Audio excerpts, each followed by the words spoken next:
শেখ হাসিনা জানুয়ারি মাসে দেশে ফিরবেন।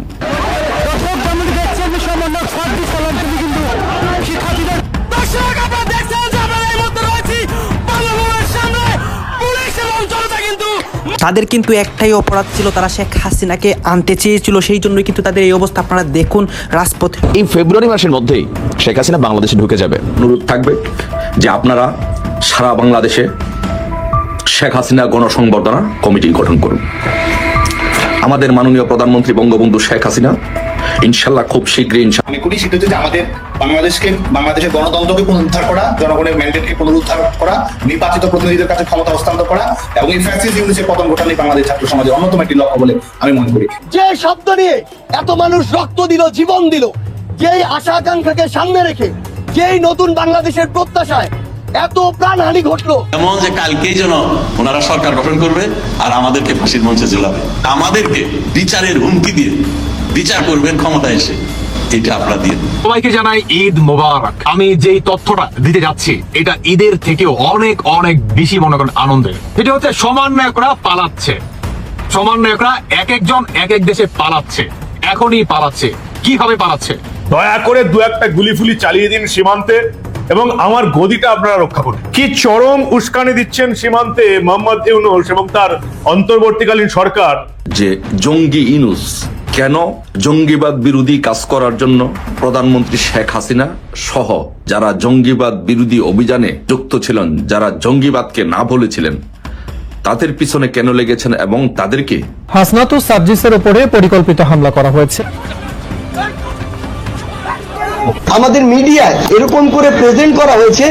আমাদেরকে বলা হয় ফাঁসি পর্যন্ত আমাদেরকে অপেক্ষা করা লাগবে না, তার আগেই আমাদেরকে শেষ করে দেওয়া হবে।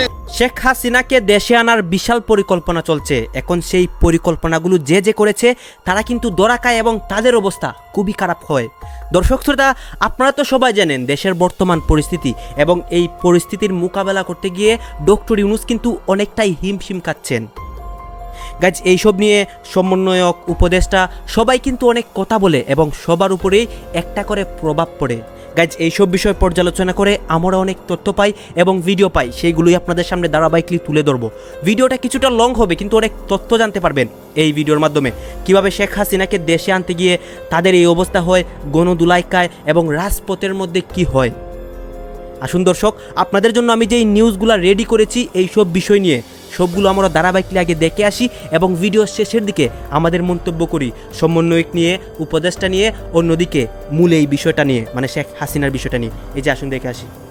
নানান রকম কথাবার্তা শোনা যাচ্ছে যে ডক্টর ইউনূস খুব শিগগিরই দেশ ছাড়বেন। এই খবরটা বিভিন্ন জায়গায় ছড়াচ্ছে যে 20 তারিখের আগে তিনি দেশ ছাড়বেন। আর একটা খবরও রয়েছে, দেখুন এই খবরগুলোর কোন রকম কনফার্মেশন কিন্তু আমার কাছে নেই। সোশ্যাল মিডিয়াতে যে সমস্ত খবরগুলো ঘুরে বেড়াচ্ছে ভারতীয় এবং বাংলাদেশে, তাতে কিন্তু আর একটা খবর ঘুরে বেড়াচ্ছে, সেটা হচ্ছে 19 তারিখ তার ইতালি যাওয়ার কথা। সঙ্গে যাবেন তার প্রেস সচিব, তার যিনি প্রেস সচিব আছেন তিনি যাবেন, মিস্টার আলম। এখন সেখান থেকে উনি আদৌ দেশে ফিরবেন কিনা সেটা নিয়ে অবশ্য আমি কিছু বলতে পারবো না। তবে ডক্টর ইউনূস যে চাপ আর নিতে পারছেন না সেটা কিন্তু চোখ মুখ দেখে বোঝা যাচ্ছে। তার মুখে সেই হাসি নেই, সেই সরলতা নেই, সেই লোকের সঙ্গে দেখা করে তার সঙ্গে মানে একেবারে উন্মুক্ত হৃদয়ে তার সঙ্গে যে কথা বলা, যে স্বভাবটা তার ছিল, সেগুলো সব চলে গেছে। তিনি নিজের মধ্যে নিজেকে গুটিয়ে নিয়েছেন। বোঝা যাচ্ছে তিনি আর চাপ নিতে পারছেন না। দেশের যে একটা বিরাট চাপ সেটাও নিতে পারছেন না। প্লাস এখানে ডোনাল্ড ট্রাম্প যে সমস্ত টুইট করে চলেছেন, সেই টুইটে কিন্তু উনি আরো পাগল হয়ে গেছেন। ডোনাল্ড ট্রাম্প সম্প্রতি একটা টুইট করেছেন। সো আসুন আজকে আমরা দেখি যে জঙ্গি ইউনূস কেন জঙ্গিবাদ বিরোধী কাজ করার জন্য প্রধানমন্ত্রী শেখ হাসিনা সহ যারা জঙ্গিবাদ বিরোধী অভিযানে যুক্ত ছিলেন, যারা জঙ্গিবাদকে না বলেছিলেন, তাদের পিছনে কেন লেগেছেন এবং তাদেরকে কেন শেষ করে দেওয়ার চেষ্টা করা হচ্ছে? কেন এই জঙ্গি নিউজ যারা জঙ্গি বিরোধী কাজে সবসময় অ্যাক্টিভ থেকেছেন এবং জঙ্গি বিরোধী অবস্থান নিয়েছিলেন, কেন তাদেরকে এই জঙ্গি নিউজ তাদেরকে শেষ করে দিতে চাচ্ছেন? এর অন্যতম কারণ হচ্ছে নাম্বার 1, যেটা হচ্ছে যে সেটি হচ্ছে যে যদি শেখ হাসিনা সহ যারা জঙ্গি বিরোধী অভিযান চালিয়েছিলেন তাদেরকে যদি বাংলাদেশ থেকে শেষ করে দেওয়া যায়, তাহলে এই জঙ্গি ইনুস বাংলাদেশে সে যে আইএস এর যে এজেন্ডা নিয়ে আসছে সেই এজেন্ডা বাস্তবায়ন করতে পারবে এবং বাংলাদেশে জঙ্গিবাদ প্রতিষ্ঠিত করতে পারবে।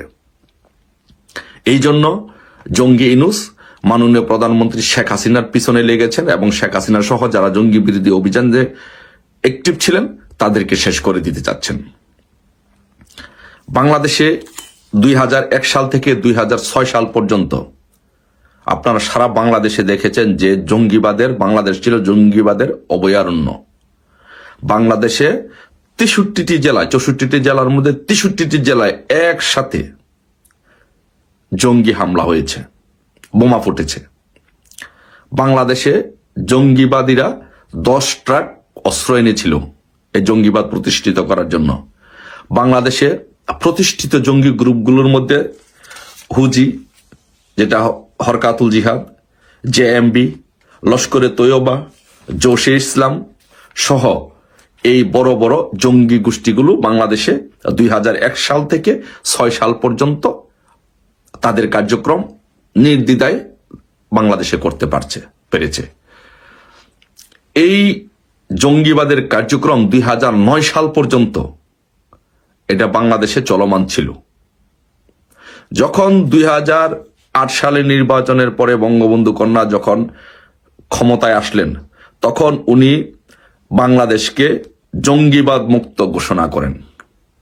উনি জঙ্গিবাদের বিপক্ষে অবস্থান নেন এবং জঙ্গিবাদকে না বলে বাংলাদেশে জঙ্গিবাদের বিরুদ্ধে যুদ্ধ ঘোষণা করেন। এখন এই কারণে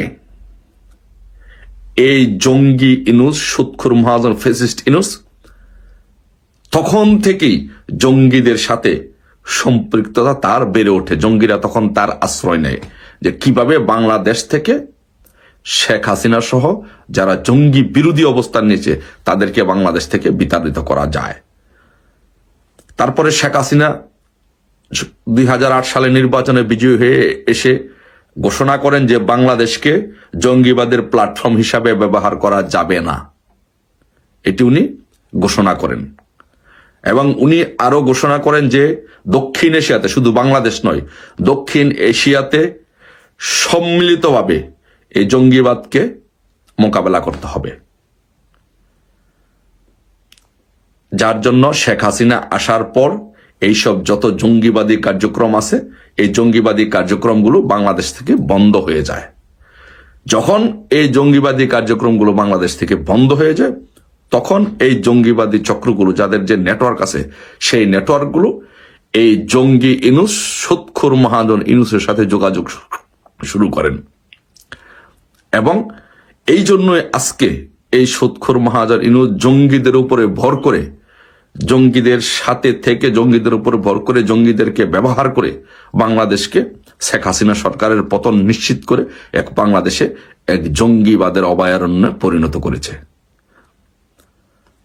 ব্রিটিশ হাই কমিশনার যে ছিলেন, সাবেক যে ব্রিটিশ হাই কমিশনার ছিলেন জেমস এফ মরিয়াটি, উনি উইকিলিপসে কিন্তু এই শেখ হাসিনার জঙ্গি বিরোধী অভিযানের প্রশংসা করেছেন এবং বলেছেন যে বাংলাদেশ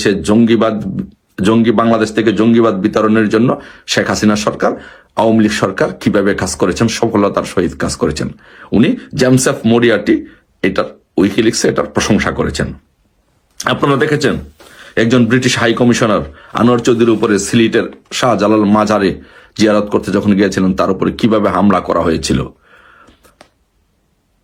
এর কি বিচার হয়েছে? বিচার হয় না। এরকম বাংলাদেশে বিএনপি জামাত আমলে যে জঙ্গিদের উত্থান হয়েছিল, অসংখ্য জঙ্গি হামলা হয়েছিল, কিন্তু আওয়ামী লীগ সরকার যখন ক্ষমতায় আসছে, যখনই কোনো জঙ্গি মাথা চারা দেওয়ার চেষ্টা করা হয়েছে, তখনই তাদেরকে একদম মূল উপড়ে ফেলার চেষ্টা করা হয়েছে।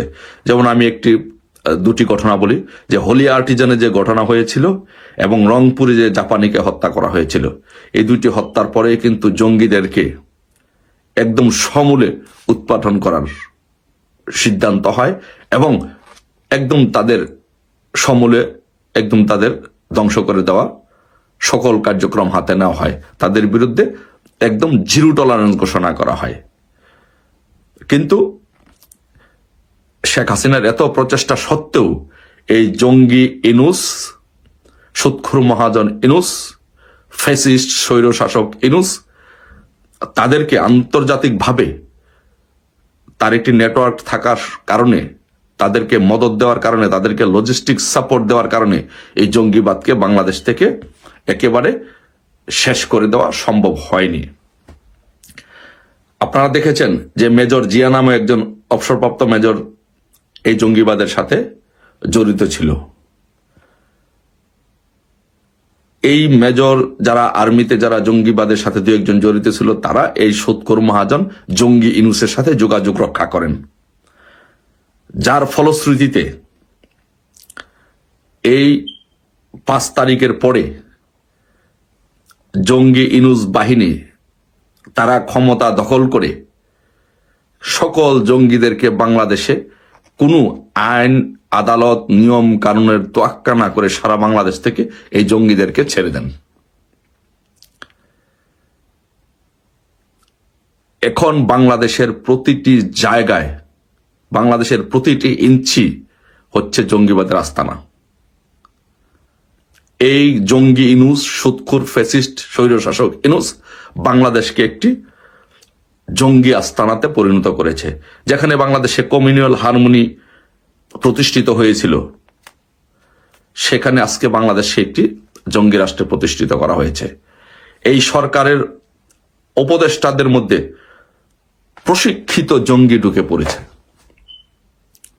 এই সরকারের মধ্যে প্রতিষ্ঠিত জঙ্গির অবস্থান, যেখানে যে সরকারের মধ্যে প্রতিষ্ঠিত জঙ্গি, প্রশিক্ষিত জঙ্গিরা রাষ্ট্র পরিচালনার দায়িত্ব নেয় এবং দায়িত্বে থাকে, সেখানে বাংলাদেশ থেকে জঙ্গিবাদের কখনো জঙ্গিবাদ আরো মাথা চাড়া দিয়ে উঠবে এবং জঙ্গিবাদ প্রতিষ্ঠিত হবে। সেই জন্য এই বাংলাদেশকে জঙ্গিবাদের হাত থেকে মুক্ত করতে হলে, বাংলাদেশকে জঙ্গিবাদ থেকে মুক্ত করতে হলে মার্চের আগেই দেশে ফিরবেন শেখ হাসিনা, কিন্তু কিভাবে, এই প্রসঙ্গটি নিয়ে কথা বলবো। আপনারা খেয়াল করেছেন, সম্প্রতি আওয়ামী লীগের একজন নেতা, আওয়ামী লীগের সাংগঠনিক সম্পাদক শফিউল আলম চৌধুরী নাদেল বলেছেন যে শেখ হাসিনা আগামী মার্চের আগেই দেশে ফিরবেন।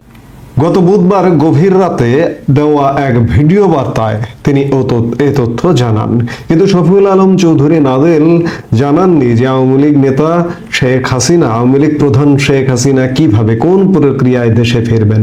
শফিউল আলম চৌধুরী নাদেল যেটি বলেছেন সেটি যথার্থই বলেছেন। কারণ হচ্ছে, আমরা নিজেরাও, আমরা কিংবা আওয়ামী লীগ নেতারাও কেউ কল্পনা করেনি যে আওয়ামী লীগ এত দ্রুত কামব্যাক করবে। 5 আগস্ট পরবর্তী সময়ে, 5 আগস্টের কিছুদিন পরেও, সপ্তাহখানেকের মধ্যেও কেউ কল্পনা করেনি যে আওয়ামী লীগ আগামী 5, 10, 15 বছরের মধ্যে কামব্যাক করবে। কিন্তু বাস্তবতা হচ্ছে আওয়ামী লীগ কামব্যাক করার সব ধরনের অবস্থা তৈরি হচ্ছে। শফিউল আলম চৌধুরী নাদেল যথার্থই বলেছেন যে আওয়ামী লীগ কামব্যাক করবে এবং শেখ হাসিনা আগামী মার্চের আগে দেশে ফিরবেন। এবং ফিরবেন, কেন ফিরবেন, কিভাবে ফিরবেন?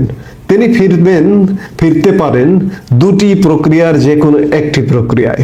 এই যে আমি আগের ভিডিওতে বলেছি যে বর্তমান যে অন্তর্বর্তীকালীন সরকার কিংবা সমন্বয়কারীরা ইতিমধ্যেই তাদের টার্গেটেড প্ল্যান থেকে ব্যর্থ হয়েছে তারা আমাদের সংবিধান বাতিল করতে পারেনি, তারা রাষ্ট্রপতিকে অপসারণ করতে পারেনি, তারা প্রক্লেমেশন অফ সেকেন্ড রিপাবলিক ঘোষণা করতে পারেনি। এই না পারবার ব্যর্থতায় শেখ হাসিনা ফিরে আসবে। তারা যখন সরকারটি গঠন করে ইউনূস সরকার, তখন কিন্তু ভাবেনি যে পরিস্থিতিটা এমনটা হবে, কিন্তু পরবর্তীতে যত দিন গেছে তখনই পরিস্থিতি ঘোলাটে হয়ে এসছে, ঘোলাটে হচ্ছে, এবং দিন যত যাচ্ছে তত ঘোলাটে হচ্ছে। তারা এখন ভাবছে যে, এবং সব তথ্য উপাত্ত বিশ্লেষণে এমনকি মহামান্য রাষ্ট্রপতি পর্যন্ত তার বক্তব্যে বলেছেন যে প্রধানমন্ত্রী শেখ হাসিনা পদত্যাগ করেছেন, এমন কোনো পদত্যাগপত্র তিনি পাননি। তাহলে স্বাভাবিকভাবেই সংবিধান যদি মানতে হয়, সংবিধান যেহেতু বহাল আছে, সংবিধান যেহেতু এরা বাদ করতে পারলো না, তাহলে প্রধানমন্ত্রী তার স্বীয় পদে বহাল আছেন। তাহলে বাংলাদেশের প্রেক্ষাপট যেহেতু তৈরি হয়েছে, বাংলাদেশের জনগণের প্রেক্ষাপটও তৈরি হয়ে গেছে, কারণ বাংলাদেশের জনগণ বর্তমান অন্তর্বর্তীকালীন সরকারের উপরে সংক্ষুব্ধ নানা কারণে। এই কারণগুলো আমরা হাজারবার বলেছি বিভিন্ন বক্তব্যে, আবারও খুব সংক্ষেপে বলি। দেশের আইন শৃঙ্খলা পরিস্থিতি মারাত্মক অবনতি, জানমালের কোনো নিরাপত্তা নেই, মানুষের জীবনযাত্রার ব্যয় 5 আগস্ট পূর্ববর্তী সময় থেকে এখন কমপক্ষে 50% বেড়ে গেছে, এবং মানুষ সত্যিকার অর্থে শান্তিতে নেই। সেই জায়গা থেকে জনগণ মনে করছে যে আমরা আগেই ভালো ছিলাম, এবং আগেই ভালো ছিলাম এর জায়গা থেকে যদি প্রধানমন্ত্রী শেখ হাসিনা প্রধানমন্ত্রী হিসেবেই আবারও দেশে ফিরে আসেন, বাংলাদেশের জনগণ আপত্তি করবেন না। এবং প্রধানমন্ত্রী শেখ হাসিনা ফিরবেন কিভাবে? বাংলাদেশ শুধু নয়, বাংলাদেশের জনগণ তো রেডি আছে তাকে রিসিভ করবার জন্য, স্বাগত জানানোর জন্য, কিন্তু সারা বিশ্ব তাকে বাংলাদেশে যদি সহযোগিতা করে, বাংলাদেশে যদি পুশ করে, বা বাংলাদেশে তার স্বীয় পদে বহাল করে, জাতিসংঘ থেকে শুরু করে আমাদের বিশ্ব মোড়ল যারা আছে তারা যদি বহাল করে, তাহলে শেখ হাসিনা ফিরতে পারেন। আরেকটি পথে ফিরতে পারেন যে শেখ হাসিনা বা আওয়ামী লীগ যদি মনে করে যে না, ঠিক আছে, একটি ঘটনা ঘটে গেছে, আমরা প্রধানমন্ত্রী হিসেবে ফিরবো না, শেখ হাসিনা প্রধানমন্ত্রী হিসেবে ফিরবো না, তাহলে এই ইউনূস সরকার একটি পক্ষপাত দুষ্ট সরকার, একটি পক্ষপাতহীন নির্দলীয় নিরপেক্ষ তত্ত্বাবধায়ক সরকার গঠিত হবে আগামী মার্চের মধ্যে। এবং তত্ত্বাবধায়ক সরকার ফিরিয়ে আনবার, আমাদের সংবিধানে যে তত্ত্বাবধায়ক সরকার ব্যবস্থাটি ছিল সেটি ফিরিয়ে আনবার সব প্রক্রিয়া শুরু হয়ে গেছে। ইতোমধ্যে গত মধ্য ডিসেম্বরে হাইকোর্টের একটি রায় হয়েছে, এবং আগামী 19 জানুয়ারি আপিল বিভাগের একটি শুনানির দিন ধার্য আছে। এই সব কিছু মিলিয়ে যদি তত্ত্বাবধায়ক সরকার ব্যবস্থাটি ফিরে, এবং ফিরিয়ে যদি একটি নির্দলীয়, এই যে মানে পক্ষপাত দুষ্ট সরকার ইউনূস সরকারের পরিবর্তে যদি একটি পক্ষপাতহীন নির্দলীয় নিরপেক্ষ তত্ত্বাবধায়ক সরকার গঠিত হয়, এবং সব দলের সমান অধিকার প্রতিষ্ঠিত হয়, এবং সব দলের রাজনীতি করবার অধিকার প্রতিষ্ঠিত হয়, তাহলে শেখ হাসিনা রাজনীতি করবার জন্য এবং আবারও আগামী নির্বাচন করবার জন্য ফিরবেন। এবং সেক্ষেত্রেও সহযোগিতার হাত বাড়িয়ে দিবেন কে? জাতিসংঘ থেকে শুরু করে আমাদের বিশ্ব মোড়লরা কারা? ভারত, মার্কিন যুক্তরাষ্ট্র, রাশিয়া, চীন, এইসব মোড়লরা, ব্রিটেন, আবারও তাদের সহযোগিতায় শেখ হাসিনা ফিরতে পারেন এবং একটি সুষ্ঠু রাজনৈতিক পরিবেশে ফিরতে পারেন। সেই জায়গা থেকে ফিরবেন কিভাবে? আপনি দেখুন, ইউনূস সরকার এই যে রাষ্ট্রগুলোর কথা বললাম, ভারতকে শত্রু জ্ঞান করে। ইউনূস সরকার ক্ষমতা গ্রহণের আগ থেকেই বাংলাদেশের সস্তা জনমত তার পক্ষে পাবার জন্য তিনি ভারতকে নিয়ে বিষোদ্গার করেছেন। ভেবেছেন যে বাংলাদেশের জনগণ তাকে পছন্দ করবে, মাথায় তুলে রাখবে আমি যদি ভারত নিয়ে দুটো কথা বলি। কারণ বাংলাদেশে ভারত বিদ্বেষী জনগণ একটি আছে। সেই জনগণের সাথে গত 24 জানুয়ারি মাস থেকে একটা ভারত বিরোধী ক্যাম্পেইনের কারণে এখানে ভারত বিরোধী অবস্থানটি তুঙ্গে। ইউনূস সরকার ভেবেছে যে ভারত বিরোধী অবস্থান নিলে আমার বাংলাদেশে অভ্যন্তরীণ অবস্থাটা আমার পাকাপোক্ত হবে। সেই জায়গা থেকে ভারতকে খেপিয়ে দিয়েছে। রাশিয়াকে খেপিয়ে দিয়েছে কিভাবে? রাশিয়ার রাষ্ট্রীয় প্রতিষ্ঠান আমাদের রূপপুর পারমাণবিক বিদ্যুৎ কেন্দ্র নির্মাণ করছে এবং নির্মাণের সিংহভাগ অর্থ রাশিয়ার। এবং সেখানে বলা হচ্ছে যে প্রায় $12 বিলিয়ন বেশি বাজেটের মধ্যে $5 বিলিয়ন তৎকালীন আওয়ামী লীগ সরকারের প্রধানমন্ত্রী এবং তার পরিবারের সদস্য এবং ব্রিটিশ মন্ত্রী টিউলিপ সিদ্দিকী এই $5 বিলিয়ন সরিয়ে নিয়েছে। এই সরিয়ে নেওয়ার অভিযোগটি এক প্রকার প্রকারান্তে রাশিয়ার বিরুদ্ধে অভিযোগ, রাশিয়ান সরকারের বিরুদ্ধে অভিযোগ, যার কারণে রাশিয়া ও ইউনুস সরকারের উপরে ক্ষুব্ধ। আর মোহাম্মদ ইউনুস সরকারের উপরে ক্ষুব্ধ মার্কিন যুক্তরাষ্ট্রের বর্তমান নবনির্বাচিত প্রেসিডেন্ট ডোনাল্ড ট্রাম্প। কারণটা হচ্ছে ডোনাল্ড ট্রাম্প বিরোধী শিবিরের মানুষ মোহাম্মদ ইউনুস। আর দ্বিতীয় কারণ হচ্ছে ভারতকে যেহেতু বিদ্বেষপূর্ণ আচরণের মধ্যে ফেলেছে ইউনুস সরকার, এবং ভারতকে বিদ্বেষপূর্ণ আচরণে ফেলবার কারণে ডোনাল্ড ট্রাম্প প্রশাসনের চারপাশ দিয়ে প্রভাবশালী বহু জায়গায় ভারতীয়দের অবস্থান, এমনকি মার্কিন যুক্তরাষ্ট্রে যে জাতিসংঘের রাষ্ট্রদূত, সেই জাতিসংঘের রাষ্ট্রদূত নিকি হ্যালিও ভারতীয়, FBI প্রধান ভারতীয়। এরকম আমি এর আগের একটা ভিডিওতে বলেছি প্রায় 1 ডজনের বেশি গুরুত্বপূর্ণ জায়গায় ভারতীয়দের অবস্থান। সেই ভারতীয়রা ডোনাল্ড ট্রাম্পকে ইউনুসের পক্ষে কাজ করতে বলবে বা ইউনুসকে সাথে নিয়ে কাজ করতে বলবে? নিশ্চয়ই বলবে না। এবং বিচার বিশ্লেষণে ডোনাল্ড ট্রাম্প ইউনুসকে কোনোভাবে গ্রহণ করবার কারণ নেই। সেই জায়গা থেকে মার্কিন যুক্তরাষ্ট্র ইউনুসকে সহযোগিতা করবে না, রাশিয়া করবে না, চীন করবে না, ভারত করবে না। কাকে সহযোগিতা করবে? প্রধানমন্ত্রী শেখ হাসিনাকে। সেই জায়গায় এই সব দেশের সহযোগিতা, এবং জাতিসংঘের কথা কেন বলছি? জাতিসংঘ চলে কার পয়সায়? জাতিসংঘের যে মোট বাজেট, এই মোট বাজেটের প্রায় 30% একাই মার্কিন যুক্তরাষ্ট্র দেয়। মার্কিন যুক্তরাষ্ট্রের ভাষায় কিন্তু জাতিসংঘ কথা বলে। মার্কিন যুক্তরাষ্ট্র নিজে জাতিসংঘ তার কথায় মিলিয়ে যদি ইউনুস সরকারের উপর কন্ট্রোল আরোপ করে এবং শেখ হাসিনাকে দেশে ফিরবার যদি একটি প্রেক্ষাপট রচনা করে, সেটি যদি তত্ত্বাবধায়ক সরকার ওই সময় দেশ শাসন করবে এবং ওই সময় নির্বাচনের একটা প্রস্তুতি চলবে, এই নির্বাচনের প্রস্তুতিকালীন সময়ে শেখ হাসিনা ফিরবেন, তারা আগে ফিরবেন তত্ত্বাবধায়ক সরকারটি গঠিত হবার সাথে সাথে। কাজেই আওয়ামী লীগের সাংগঠনিক সম্পাদক শফিউল আলম চৌধুরী নাদেল যে কথাটি বলেছেন যে আগামী মার্চের মধ্যেই শেখ হাসিনা দেশে ফিরবেন, এটি তিনি যথার্থই বলেছেন। যদিও তিনি তার ভিডিও বার্তায় সেইভাবে সুস্পষ্টভাবে বলেননি যে কোন প্রক্রিয়ায় শেখ হাসিনা ফিরবেন। এটি নিয়ে মানুষের মধ্যে একটি ধোঁয়াশা আছে যে শফিউল আলম চৌধুরী নাদেল হঠাৎ করে কেন বলছেন যে শেখ হাসিনা মার্চের মধ্যে ফিরবেন। আপনাদের কাছে একটু বিচার দেওয়ার জন্য ভিডিওটা তৈরি করছি। আসিফ নজরুল বিডিআরের যেই সদস্যদের আপনার বিচার চলছিল শেখ হাসিনার সময়ে,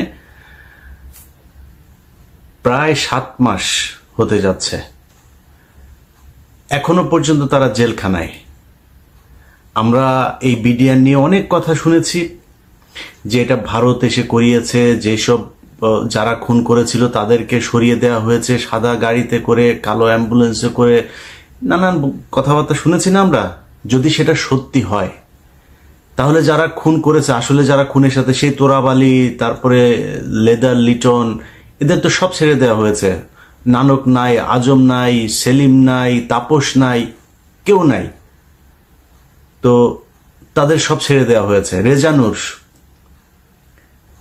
রেজানুর আছে, সে কোথায় এখন, কি পলাতক না দেশ থেকে চলে গিয়েছে আমরা জানি না। ওই সময়ে এই যে মইনুল হাসান ইসলাম মেজর জেনারেল, সে পালায় যাচ্ছিল। তো এরকম কারা কারা আছে এগুলো আমরা সব আগে থেকেই শুনেছি। এবং যেই সৈনিকরা আসল সাক্ষী দিতে চেয়েছে তাদেরকে মেরে ফেলা হয়েছে, গুম করা হয়েছে, তাদেরকেই এই জেলখানায় নিয়ে বন্দি করা হয়েছে। যারা খুন করতে চেয়েছে, যারা খুনের সাথে জড়িত ছিল, তাদের তো সরকার বহু আগেই ভারত পাঠিয়েছে, মেরে ফেলেছে, পালিয়ে যেতে সুযোগ দিয়েছে। নানান এই ইতিহাস আমরা গত 15 বছর ধরেই শুনছি, এগুলো তো জানা, এটা নতুন করে উদ্ঘাটন করার কিছু তো নাই। আসিফ নজরুল 7 মাসে এখন পর্যন্ত এই বিডিআরের যে নিরীহ জওয়ানগুলো, যারা সব সত্য কথা, সত্য সাক্ষী দিয়েছিল, তাদেরকে আসামি বানিয়ে শেখ হাসিনা জেলখানায় রেখেছে। তাদেরকে এখনো আসিফ নজরুল জেলখানায় রাখলো। তাদেরকে জেলখানায় রাখার জন্য আসিফ নজরুল যত ধরনের ষড়যন্ত্র আছে সবকিছুই করছে। আমরা সেই 5 তারিখের পরের এই পর্যন্ত মোট 4টা শুনানি হলো। 4 শুনানিতে সবশেষ জানুয়ারির 8 তারিখে আমরা মনে করেছিলাম 9 তারিখে কিছু একটা হবে, অন্তত কয়েকজনকে ছাড়বে।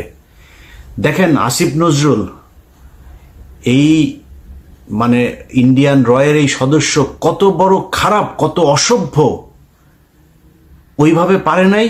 প্রথমবার বলেছে পিপি নিয়োগ হয় নাই, তারপরে বলেছে পিপি প্রস্তুতি নেয় নাই, তারপরে পিপি পুরো রায়ের কপি সব পড়তে পারে নাই। এবার কি বলবে? কিছু তো একটা বলতে হবে।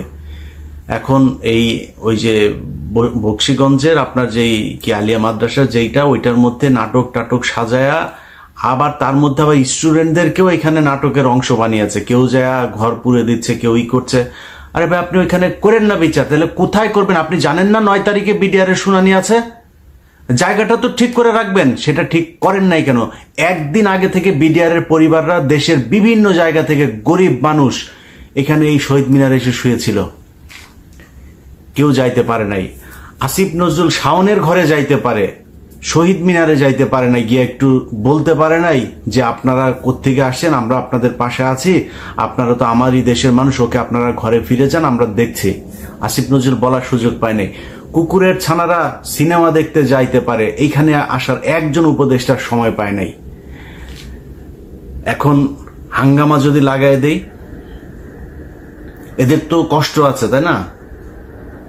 এদের পরিবারের লোকজন কেউ মারা গিয়েছে, পঙ্গু হয়ে, বিডিআর এর লোকজনের বর্ণনা শুনি, পা নাড়াতে পারে না, পঙ্গু হয়ে গিয়েছে, হাঁটতে পারে না। কন্ডেম সেলে যারা থাকে তাদের অবস্থা আরো ভয়ঙ্কর।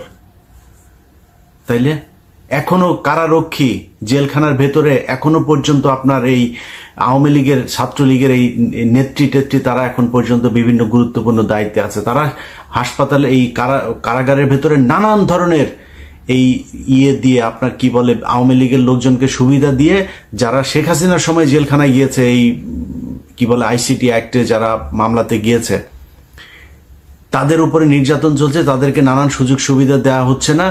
আর আওয়ামী লীগে যারা যাচ্ছে তাদেরকে সব ধরনের বাসা থেকে খাবার টাবার সবকিছু চলছে। এইভাবে এখনো পর্যন্ত জেলখানা চলছে। তো এই মানুষগুলোর পরিবারের তো কষ্ট আছে, তাই না? এদের তো দেয়ালে পিঠ থেকে গিয়েছে।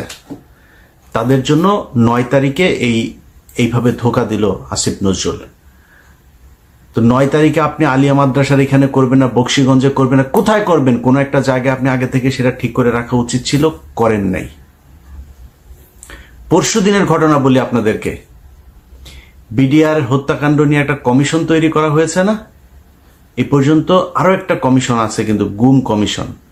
গুম কমিশনের যেসব চেয়ারম্যান তাকে হচ্ছে আপনার অ্যাপিলেট ডিভিশনের আপনার বিচারকের দেওয়া হয়েছে, পদমর্যাদা দেওয়া হয়েছে, আর সদস্যদেরকে হাইকোর্ট ডিভিশনের এই বিভাগের আপনার বিচারকের পদমর্যাদা দেওয়া হয়েছে। এখন পরশু দিনের মিটিংয়ে এই যে সদস্য যে কজন ছিল, সেখানে এই মেজর জেনারেল ফজলুর রহমান সাহেবও ছিলেন। ফজলুর রহমান সাহেব ওই দিনের মিটিংয়ে নাকি খুবই চুপচাপ ছিলেন, তিনি কোনো কথা বলেন নাই। জানি না কেন কথা বলেন নাই। সদস্যরা সবাই দাবি করেছে তাদেরকে যেন ওই মর্যাদাটা দেয়া হয়। সেখানে বিশেষ করে স্বরাষ্ট্র সচিব, আরো কয়েকজন আমলা ছিল, তাদেরকে বলেছেন যে না, আপনাদের এত পদমর্যাদা লাগবে কেন, আপনারা কাজ শুরু করেন। পদমর্যাদা এই জন্যই লাগবে, তারা চাইলেই একজনের বিরুদ্ধে সমন জারি করতে পারবে, তারা চাইলেই একজনকে জিজ্ঞাসাবাদ করতে, চাইলে একজনকে আটক করার এই আদেশ দিতে পারবে, এই জন্য লাগবে। তাদের গাড়ি থাকবে, তাদের সিকিউরিটি থাকবে, তাদের সাথে গানম্যান থাকবে, এই জন্য তাদেরকে ওই পদমর্যাদা দিতে হবে। এটা দিতে চাচ্ছে না। আপনাদের নিশ্চয়ই মনে আছে, এই বিডিআর হত্যাকাণ্ড নিয়ে কমিশনই করতে চাচ্ছিল না। এখন কমিশন করে নানানভাবে এটার মধ্যে একটা বাধা সৃষ্টি করে কোনোভাবে যাতে এটাকে ঠেকানো যায়। এখানে তো 1-2 টাকার খেলা না, তো পুরো দেশ, ইন্ডিয়া একদম রাষ্ট্রীয়ভাবে এটার বিরুদ্ধে। আর আসিফ নজরুল কাদের প্রোডাক্ট, সেই প্রথম আলো, ডেইলি স্টারের, সেগুলো তো আমরা সবাই জানি। এগুলো এখন করা হচ্ছে নানানভাবে। বিডিআর এর সাংবাদিক বিভিন্ন মিডিয়ার মাধ্যমে এই বিডিআর হত্যাকাণ্ড নিয়ে একটা ধূম্রজাল তৈরি করার পায়তারা করা হচ্ছে। তো এইভাবে আসিফ নজরুল আপনি তো বাঁচাইতে পারবেন না। বিডিআরের হত্যাকাণ্ড নিয়ে যত অডিও রেকর্ড, যত কাগজপত্র, যত ফাইল যা যা আছে কমিশনের কাছে যা নাই ওইটা আমার কাছে আছে। এখান থেকে বাঁচতে পারবেন না। তো আমি কাজ করছি, দিন রাত খাটছি বিডিআরের এই ফাইল নিয়ে। এক এক ফোন রেকর্ড, সেই 25 তারিখের, 26 তারিখের, 27 তারিখের এক এক ফোন রেকর্ড 1.5 ঘন্টা 2 ঘন্টা করে শুনছি, সারা দিন রাত এগুলো শুনছি, শুনে শুনে লিখছি। আমি তো ফাঁক ফোকর রাখবো না, এমন এক জিনিস বানাই দিব এই কমিশন শুধু আমার ওই অনুসন্ধান দেখা যদি নাকি রায় দিয়ে দেয়, না আর কিছু লাগবে না। তো আসিফ নজরুল আপনি যত টাকাই খান, যাই করেন, যেমনি চান, এটা বাঁচাইতে পারবেন না। আর যদি মনে করে থাকেন যা মনে চায় তাই করবেন, এই যে বাংলাদেশ ব্যাংকে রয়ের এক সদস্যকে আপনার বসানো হচ্ছে এখন, সব জায়গাতে আসিফ নজরুলের এই যে পিএস বলেছিলাম না যে ABM খায়রুল হকের পিএস, মনে করেন যে সে জানে না বোধহয়, আমরা জানিয়ে দিয়েছিলাম তো না। গাইজ আপনারা তো দেখলেন এখানে কি কথা হচ্ছে, অনেকেই কিন্তু অনেক কথা বলতেছে, সবাই সবার মন্তব্যগুলো এখানে প্রকাশ করতেছে। মানে শেখ হাসিনা এই মানে জানুয়ারি মাসে কিন্তু অনেকে পরিকল্পনা করতেছে তাকে পিরানোর জন্য, এবং এইসব কাজ কারা করতেছে আপনারা তো সবাই জানেন যে আওয়ামী লীগ যারা সাপোর্ট করে এবং দেশের বর্তমানে যারা আওয়ামী লীগ নেতাকর্মীরা বাংলাদেশের মধ্যে রয়ে গেছে, তারা কিন্তু পরিকল্পনা করতেছে শেখ হাসিনাকে দেশে আনার জন্য এবং তাদের দল আওয়ামী লীগকে ক্ষমতায় বসানোর জন্য। এবং এইটা নিয়ে কিন্তু আমাদের দেশের বর্তমান যারা নেতাকর্মী রয়েছে তারা কথা বলতেছে, এবং সমন্বয়ক, উপদেষ্টা সবার উপরেই একটা করে প্রভাব পড়ে। দর্শক শ্রোতা, এতক্ষণ আপনাদেরকে যা কিছু দেখিয়েছি সবকিছু কিন্তু আমরা সোশ্যাল মিডিয়া থেকে সংগ্রহ করেছি, এইখানে আমাদের নিজস্ব কোনো মন্তব্য নেই। এইসব দেখে আপনাদের কি মনে হচ্ছে এবং আপনাদের মন্তব্য কি, এটা কিন্তু আপনারা অবশ্যই কমেন্ট বক্সে লিখে যাবেন। এবং আপনাদের কাছে আমার একটা রিকোয়েস্ট থাকবে, আমার চ্যানেলটি সাবস্ক্রাইব করবেন এবং পাশে থাকা বেল আইকনটি অবশ্যই বাজিয়ে দেবেন, যাতে করে নেক্সট ভিডিওটা সবার আগে আপনাদের কাছে পৌঁছায়। ধন্যবাদ।